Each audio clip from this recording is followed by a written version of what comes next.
Hello friends.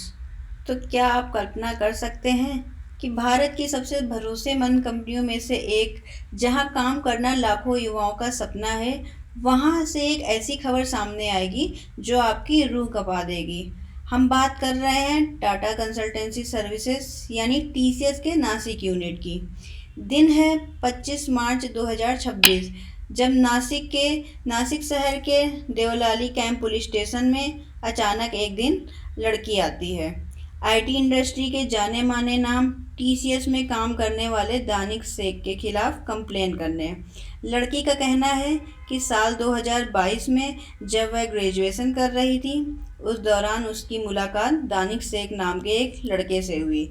दोनों के एक ही एजुकेशनल बैकग्राउंड और एक ही कॉलेज के होने के कारण दोनों की दोस्ती हुई। बातों बातों में दानिश ने उसे बताया कि वो नासिक के टीसीएस बीपीओ में काम करता है और उसे भी ग्रेजुएशन के बाद वहाँ नौकरी दिलाने में मदद करेगा। फिर कुछ महीनों के बाद उस लड़की की पढ़ाई पूरी हुई और दानिश ने भी अपने वादे के अनुसार उस लड़की को अपने ही कंपनी टीसीएस में नौकरी दिलाई। लड़की के लिए तो मानो ये किसी सपने से कम नहीं था कि कॉलेज के बाद ही बिना किसी तरीके के धक्के खाए टीसीएस जैसी बड़ी कंपनी में नौकरी मिल गई। अब एक ही कंपनी में काम करने के कारण दोनों की बातचीत बढ़ने लगी और दोनों की नज़दीकियां भी बढ़ती गईं।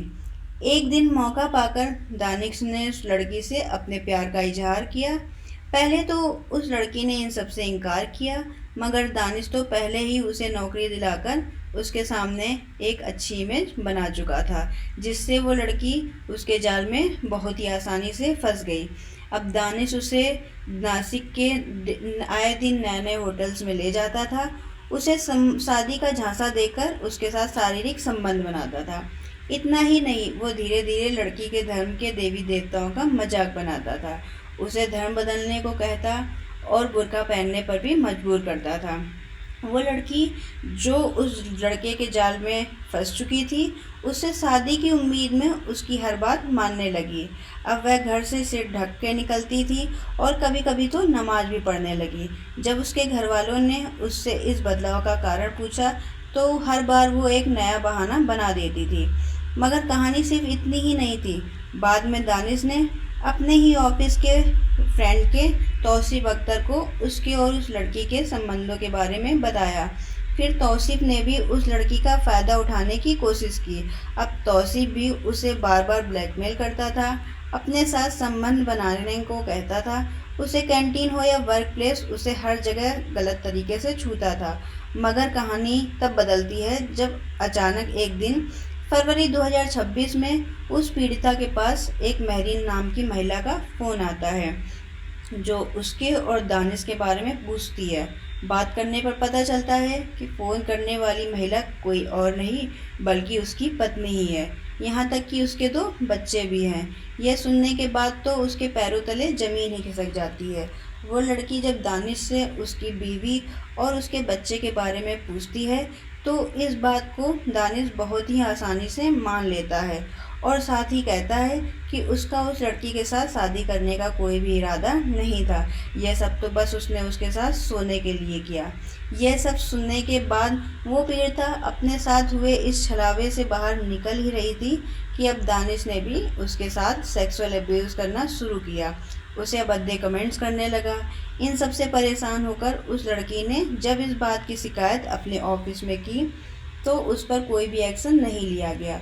उसकी हर कंप्लेन को इग्नोर कर दिया गया। आखिर में हिम्मत करके वह अपने घर वालों को सारा सच बता देती है। फिर घर वालों के सपोर्ट से वो लड़की 3 अप्रैल 2026 को पुलिस के पास आके एफआईआर करती है। फिर पुलिस सारा मामला समझने के बाद कहती है, चूँकि यह मामला प्रेम संबंध में आके दोनों के आपसी संबंध बनाने का है, तो इस वजह से पुलिस के पास कोई भी ठोस सबूत नहीं है। मगर पुलिस इन सब का पर्दाफाश करने के लिए, सबूत इकट्ठा करने के लिए एक प्लान बनाती है। पुलिस ने अपने कुछ महिला पुलिस को अंडरकवर को इन्वेस्टिगेशन के लिए भेजा। उसी ऑफिस में हाउसकीपिंग स्टाफ बनकर वहाँ नौकरी करने लगी। वहाँ काम करने वाले हर एम्प्लॉयज़ पर नज़र रखने लगी। यह इन्वेस्टिगेशन कुछ दिन चली। इस ऑपरेशन के बाद उन्हें जो भी सबूत मिले उतना उन पर एक्शन लेने के लिए काफ़ी थे। इस इन्वेस्टिगेशन में उन्हें जो सच पता चला वो तो उनके दिमाग हिला देने वाला था। पुलिस वाले जिसे छोटा मोटा हरेसमेंट का केस समझ रहे थे वो एक बहुत बड़ा स्कैंडल निकला। नासिक की इस कंपनी में वो लड़की उन लड़कियों जैसी कई ऐसी लड़कियां थी जिनके साथ यह हरेसमेंट हो चुका था और इस तरीके की हरेसमेंट का बार बार वो शिकार हो रही थी। इस कंपनी ने पूरे स्कैंडल का एक प्रोसेस होता है। पहले तो ऑफिस में काम करने वाली उन लड़कियों को टारगेट किया जाता था जिनकी उम्र 18 से 25 साल होती है, फाइनेंशियल वीक होती हैं, या तो उनके घर में या उनके शादीशुदा जीवन में किसी तरीके का कुछ प्रॉब्लम्स चल रही होती हैं। फिर उन्हें एक व्हाट्सएप ग्रुप में ऐड किया जाता था जिसमें उनकी हेड निदा खान नाम की एक मुस्लिम भी ऐड होती है। फिर वहीं वो शख्स जो उस पूरे स्कैंडल की हेड होती है उस ग्रुप में कुछ नॉनवेज मैसेजेस शुरू हो जाते हैं।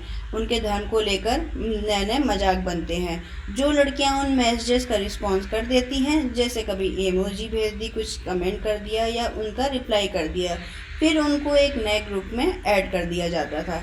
इसके बाद शुरू होता था उनका असली काम, जिसमें कुछ मुस्लिम ऑफिसर का ग्रुप भी ऐड होता है। वो उन लड़कियों के साथ बैठकर इधर उधर की बातें करते हैं, फिर धीरे धीरे उनके धर्मों के खिलाफ बातें करते हैं, उन्हें नमाज पढ़ने को कहते हैं और कहते हैं कि नमाज पढ़ने से उनकी हर दुआ कबूल होंगी, हर दिक्कत दूर हो जाएंगी। बुर्का पहनने को कहते हैं, इसमें धर्म अपनाने को का भी ज्ञान देते हैं। धीरे धीरे उन लड़कियों के साथ छेड़छाड़ भी करना शुरू कर देते हैं। कैंटीन हो या वर्क प्लेस उन्हें गलत कमेंट्स करते हैं और गलत तरीके से छूते हैं, जिससे परेशान होकर इन पीड़ितों ने कई बार उनके खिलाफ कंप्लेन की, मगर उन पर कोई भी सुनवाई नहीं हुई। जैसा कि आपको पता है कि पोस्ट एक्ट के तहत इंटरनल एक कमेटी होती है जो वर्क प्लेस पर किसी भी तरीके की लड़कियों पर किसी भी तरीके के हरेसमेंट पर एक कमेटी बैठाती हैं जिस पर उनके खिलाफ एक्शन लिए जाते हैं। मगर यहाँ एक्शन कुछ नहीं हुआ, बल्कि यह कह दिया गया कि यह तो वर्क प्लेस है, यहाँ तो ये सब होता रहता है। फिर पुलिस ने इन सब में शामिल लोगों को गिरफ्तार कर लिया है, जिसमें से कुछ नाम है ऐसे हैं: तौसीफ अख्तर, आसिफ अंसारी, साफ़ी शेख, शाहरुख कुरैशी, रजा मेनन और अश्वनी, जो कि इस ऑफिस की वो मैनेजर है जिसके पास बार बार कंप्लेन आने पर भी किसी तरीके का कोई एक्शन नहीं लिया गया। आखिर में आती है निदा खान, जो कि इन सब की हेड है, जो मौके पर तो फरार हो गई थी मगर उसे भी पुलिस ने बड़ी ही होशियारी से ढूंढ निकाला है। अभी उसकी और भी ब्रांचेस में इन्वेस्टिगेशन चल रही है। तो फ्रेंड्स, लास्ट में मैं बस इतना कहना चाहती हूँ कि जो जिस धर्म का है उसे अपने धर्म का नाज होना चाहिए और साथ में दूसरे धर्मों का भी उतना ही सम्मान करना चाहिए। दूसरे धर्म का मजाक नहीं बनाना चाहिए। अब आगे आते हैं एक नई कहानी के साथ, तब तक के लिए धन्यवाद।